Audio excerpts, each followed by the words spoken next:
Welcome to Doors to Hope and Healing, an inside look at the many facets of work that is happening at the Department of Children and Families, between our staff, the families we serve, and our community partners. My name is Jaqueline Ford. I have had the honor of working for the department for almost 30 years. And although I may be familiar with many of the topics we bring to you, I have invited experts in those fields to help us dispel the myths and misconceptions that can often be barriers to our work. Join us as we open our doors and invite you to have a seat at our table. Commissioner Durantis, former commissioner for the Department of Children and Families. Vanessa, thank you so much for being on Doors to Hope and Healing today. You're leaving behind you a 31-year ride with the department as a 22-year-old social worker to leading our agency. And I'm going to call this our exit interview and I've written notes and I've written questions to ask you because it's emotional for me too, because I feel like I've grown up with you at the agency since we started. So let's take a deep breath. That's right. And get through this. And it's a privilege to have you on the show today. You're an old friend because you had been on the show before, but it's a privilege to talk to you about your journey because you've made such a significant impact in a very short amount of time. I mean, 5 years is a long time to have that role that you had. It's a powerful role, it's a stressful role, and you have a family of your own, but you've made such a difference for our department, and it's a privilege to have you on today. So I'm gonna start with my first question for you. That's great. So if you're reflecting on your journey from being that young social worker, 22-year-old social worker, to now the commissioner or the former commissioner of DCF, what pivotal moments come to your mind about the social services landscape? So Jackie, thanks again for having me on, not just a friend to the show, but I do feel like you and I have grown up together here with, the Department of Children and Youth Services was what DCF was called when we first were hired. And as I think about 30 years and what that means today in 2024, all I can say is that we have just been so blessed to be able to help children and families overcome some of the most horrific, unexplainable, unfortunate situations that sometimes befell families. And so 5 years ago, when then Governor Ned Lamont was taking his first term and asked if I would consider being in his cabinet, of course I paused, because one of the things that people say is that this is one of the hardest jobs in state government. And at that time, I really wanted to show people the DCF that I know, the DCF that we grew up professionally in. And when I think about the changes in the social service landscape over the last 30 years, we've had a front row seat to that. Back in the 90s when we started, it was significant crack epidemic, crack cocaine, and really trying to protect children when that substance was ravishing our urban areas. And as young social workers at that time, all we had was good intent and good services. We didn't have great services. We didn't have the things that were needed to keep families together and keep children safe. And so as I think about 30 years later, we've come such a long way. At that time, we had just been sued. The department had been sued because we weren't doing right by families, not because the people that worked in the department at the time weren't trying to do that. We just didn't have the resources, and they were trying to do the best they could with the information and resources that they had. So as I think about as the decades rolled on and the consent decree, got older and older and older, and there were more expectations put upon the department, there were also resources that came with that. And so, in 2022, we were fortunate to be able to exit that consent decree. And to me, that was the stamp of approval that the department had continued to evolve with the needs of kids and families. Today we're facing an opioid epidemic, so it's literally full circle. But these last 5 years, they have been just something you could never have imagined back in 1992. I'm sure. So reflecting on your journey from the young social worker, how has your leadership evolved over the course of, not only necessarily the last 5 years, but just as you've grown and developed as a professional? I think that my leadership is the culmination of every leader that I've had, from Patty Zuccarelli, who was our first training supervisor and the person who kind of introduced me to social work as even a profession, to Nick Martinelli, who was, a supervisor at the time when we were all coming in as fresh, eager, new supervisors. And every single supervisor that I had along the way that I take a little bit from, because none of us wake up and say, you're going to lead an agency of 3,200 people with a budget of over $800 million and think you can just do that overnight. I think leadership is one of those things that, it's not, how to tell people what to do. It's listening to what people have to tell you in order to bring them along. And so one of the proudest moments, several moments over these last 5 years in particular, is being able to see young leaders that I call the next ups. Like, who's coming behind us? Who am I handing the baton to say, let's make sure kids and families in DCF are okay into this next chapter. So I think my leadership developed because of all the leaders whose shoulders I stood on. I received a wonderful note from Darlene Dunbar, who was I think she was the first agency commissioner who was a social worker. And, she's out west right now. And she talked about just those qualities that it takes to understand the intricacies and complexities of this work. Unless you've done it, it's easy to criticize. But, so I look at people like her as a giant because I stand on her shoulders as I lift others that are coming up behind me. Oh, that's beautiful. And it's such a human doing the work just like Darlene did, having, been in the trenches and fought your way through many difficult situations. And that leads me to my next question for you. Throughout your tenure as the commissioner, you faced challenges and celebrated so many successes as well. And there have been significant achievements, and there have been system enhancements and accomplishments and many high honors.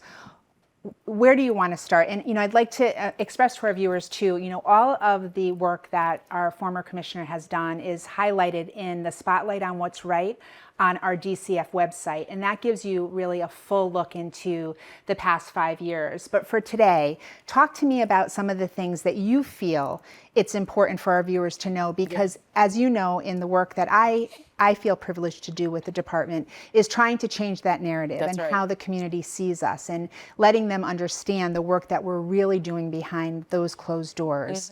So talk to me. So one of the biggest things I'm proud of is we can start right there with the Spotlight. Spotlight on What's Right was a better way of thinking about a newsletter. This particular show started before this administration, but continued to evolve to be able to highlight those things that are behind the curtain. The things that we see every day that the general public may not see. We pulled together a transition team back in 2019 and asked, what are some of the pain points? What do you like about the department? What are the things that we are doing well? And, one of the people that were on our transition team was also a former commissioner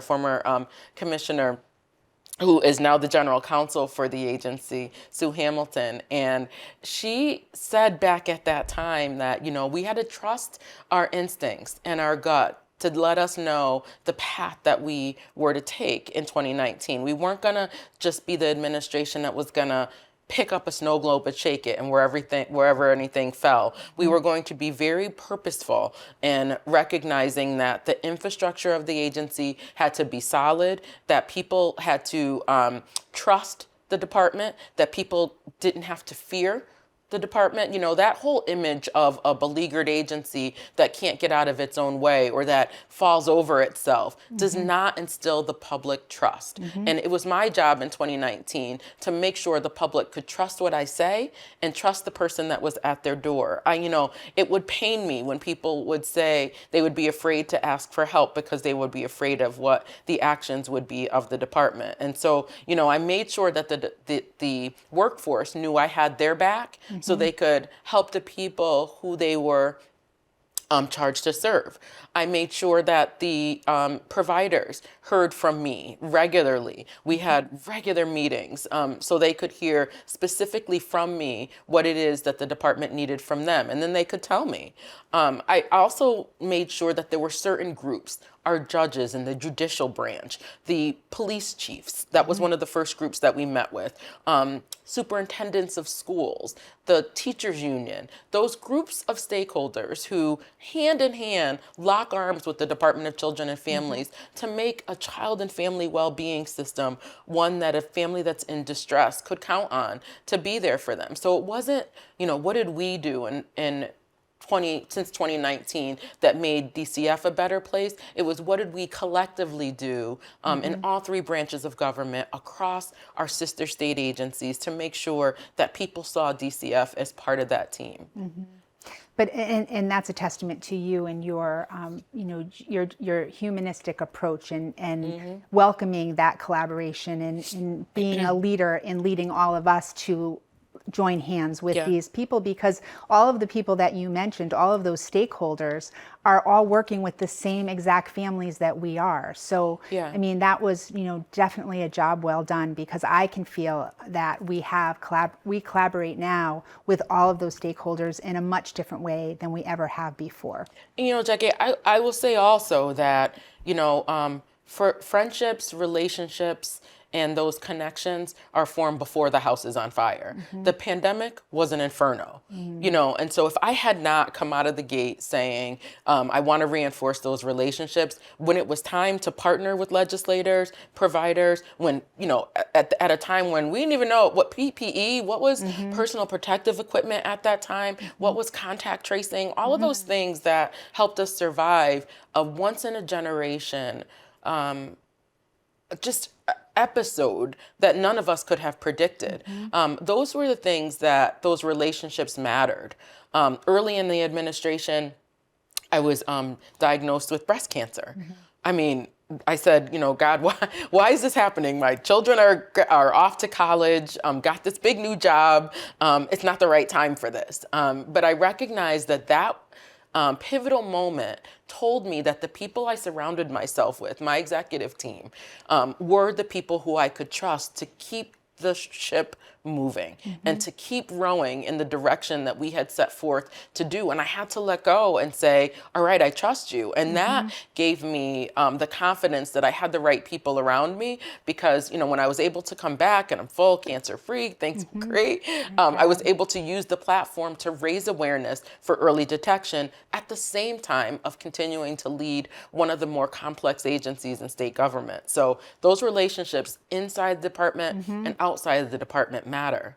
Yeah, and we definitely have, through your leadership, improved our internal and our external communications by far.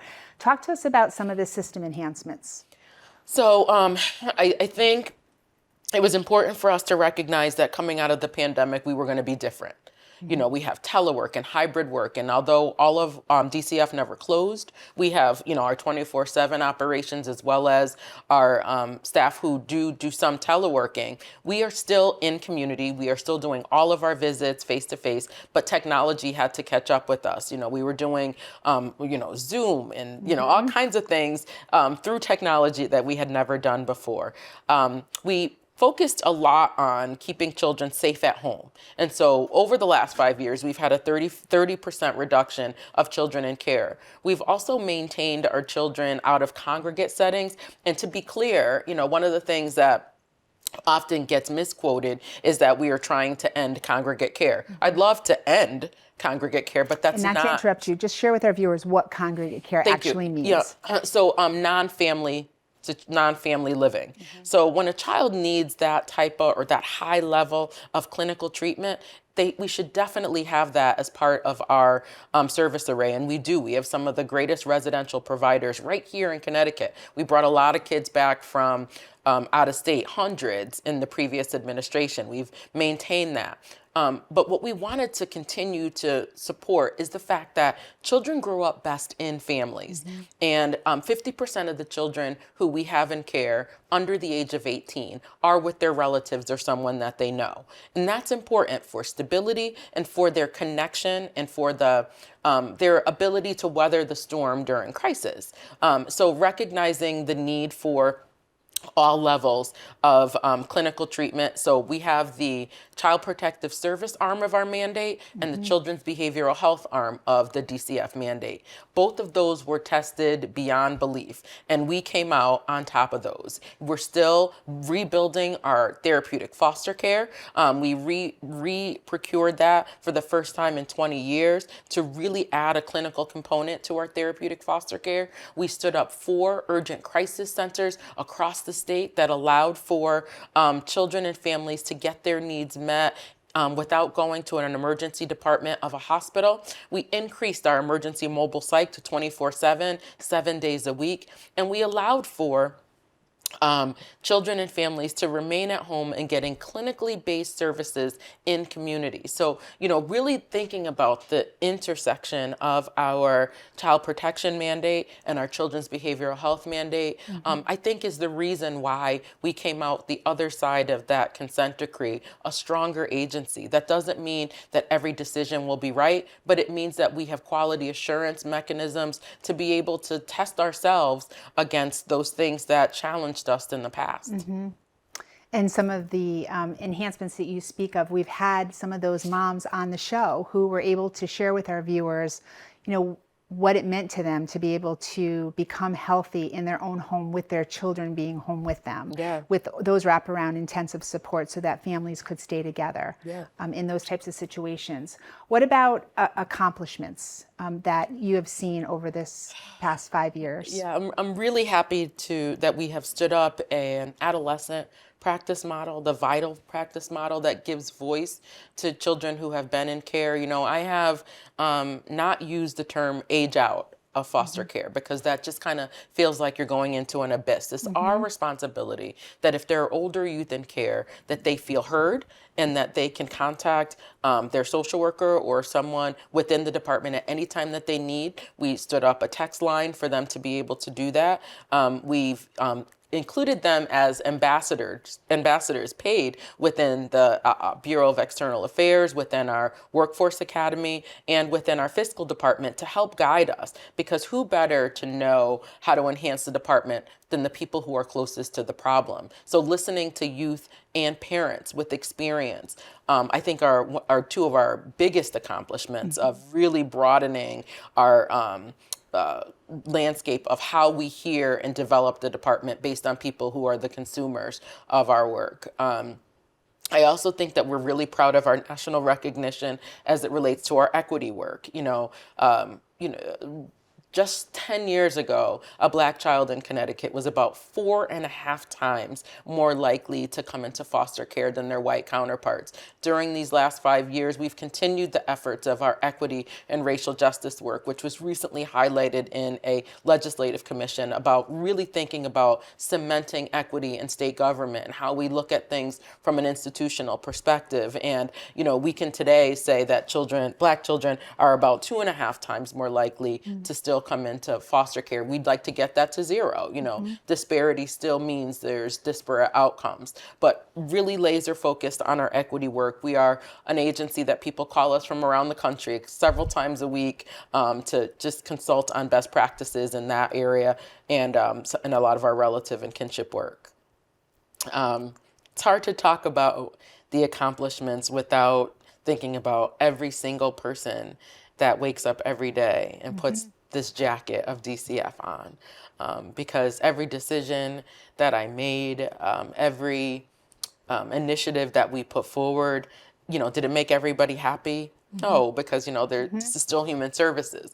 But I knew that, every single time I got in front of a camera for anything, I was representing our governor and I was representing those 3,200 staff members who had trusted me to make sure that I had their back. And so every single accomplishment, I mean, we were highlighted on NBC Today's show. I was contacted by NBC with Lester Holt to be kind of a subject matter expert in the fentanyl crisis as it relates to child protective services. I got to go to the White House and sit on round tables and had two conversations with the Vice President of the United States, and regularly talk to my colleagues across the country. And people want to know what's in our secret sauce, and I learn from them as much as I share with them. And so there's nothing magical about Vanessa Durantes, but Vanessa brings with her 3,200 staff members who work really hard every day on behalf of Connecticut's kids and families. And so our accomplishments are our accomplishments. And I think you just answered my other question about, the many high honors. And I, knowing you as well as I do, really this all has been an honor for you because of the type of leader you've been, and not feeling like that it was an I, a power play of an I doing all this work. And, you had everyone's back and you understood the work because you did the work through every level, you did the work. Is there a high honor that you haven't mentioned that you would like to mention? Yeah. As I went to several of the DCF area offices over the last month, just to tell everybody thank you and to say a farewell. During my last stop in Waterbury, I had the pleasure of talking with a young man, Nate. And Nate is a little boy who sickle cell had gotten so significantly serious that his biological family and his mom could no longer manage to take care of him. And through several surgeries, he had a teacher who stepped in and said, listen, you shouldn't be going through this alone. I'm going to be there by your side. And, fast forward, the teacher marries another teacher in the school and basically says, I've been visiting with this student of mine and he needs my help. And the story goes that the teachers end up adopting Nate. Nate has a beautiful baby sister. And during my farewell tour, one of the last faces I saw was Nate. And Nate said, "Thank you, Commissioner, for helping the little children." Can you ask for anything more than that? No. Can you ask for anything more than that? Out of the mouth of babes. And he is an exceptional young man. And I'm glad that was your, the last thing that you got to experience when you did all of that, traveling across the state. And just the amount of time was commendable to really give that thank you to everyone. And I can speak for everyone to say that it felt nice and it felt heard, and to validate all the good work that's happening every single day. As you transition into your new career phase, doing foundation and philanthropy work, how do you plan to leverage that work with your experiences that you had with the department? So it's already leveraging, the fact that Casey Family Programs, which is the parent company to UPS, recognized the role that I played in Connecticut over the years. I've been an adjunct at a lot of their Leadership Academy work and worked with the organization on several projects in the past. The fact that they kind of tapped me and asked if I would consider joining their team was an honor, and it was a testament to all the work that's happening here in Connecticut, that they, could have picked any leader from any jurisdiction. They work with child welfare agencies across the country, and that they found something in Connecticut to say, we want that. We'd like this person to be a part of our team, says already that the transition is happening. And so as I think about moving into this next chapter, there's something about 30 plus years working for this department that feels like home. And so there is a trepidation that, are your skills going to be transferable? Are there, is there something that I can do outside of here? And the answer is yes. It's because, at this time, there's an opportunity for us to be able to share what we do here with other jurisdictions across the country. And I'm really eager to be able to do that, to be able to share what we've learned over the last 30 years, particularly over the last 5, and continue to move child welfare policy and research and technical assistance to the next level with my colleagues at Casey Family Programs. They're lucky to have you. They're lucky to have much. you. We're going to miss you. We know we're in very capable hands under the new leadership of Commissioner Jody Hill-Lilly. What legacy do you hope to leave for us as you step into this new role that you have? So one of the things that I committed to Governor Lamont, and that was that this transition would not move us backwards. And so who better than my deputy, Jody Hill-Lilly, to kind of take the reins from me for the remainder of Governor Lamont's administration, the second term. And, as far as legacy goes, I would want to make sure that the department's reputation is not a headline. I would want to make sure that the kids and families that are served by this department continue to feel the support of everyone who works here and all of our partners across state government and in public and private work. I would want to make sure that when we tell our story, we tell our whole story. You don't just grab a bad outcome and, paint a broad brush without context. Because until you've done this work, until you've walked in these shoes, until you looked in the eyes of a little boy like Nate, until you look at the eyes of a social worker crying at their desk, until you have walked hand in hand with a provider who was very afraid and they didn't want to feel like they were alone and they knew that we had their back, until you've done that, you can't criticize the department for the decisions that we make in the moment. And so for my legacy, I would want people to understand that in 2019, I said, this is the DCF I know. And for that, I'm very proud, just proud.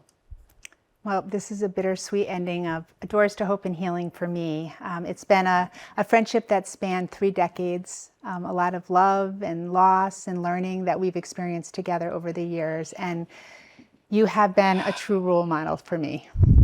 So thank you for being on this show.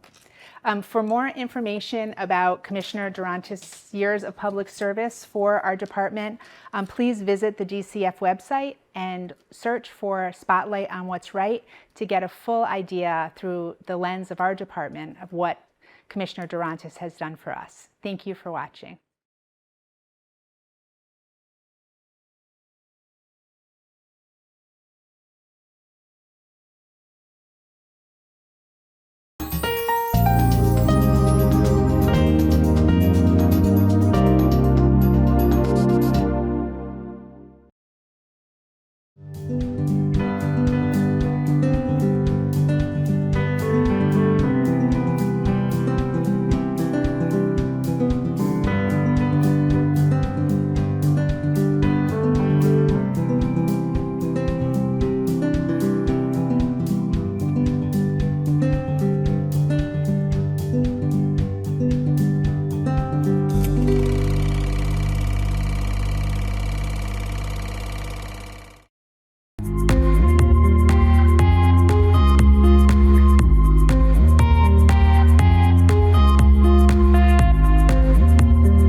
Today, I have a very special guest, Dr. Andrew Lynn. Hello, and welcome to another episode of the Veterans Corner. My name is Chuck Wooden. Decision for ourselves for this week, if we want to be made well. Hi, welcome to the crack of dawn. It's Dawn Lombardi. I'm starting the painting. It's going to be the clips with some water. Love it. He took me on the sets of Lost in Space, Batman. Everybody has a story. What's yours? Until next time,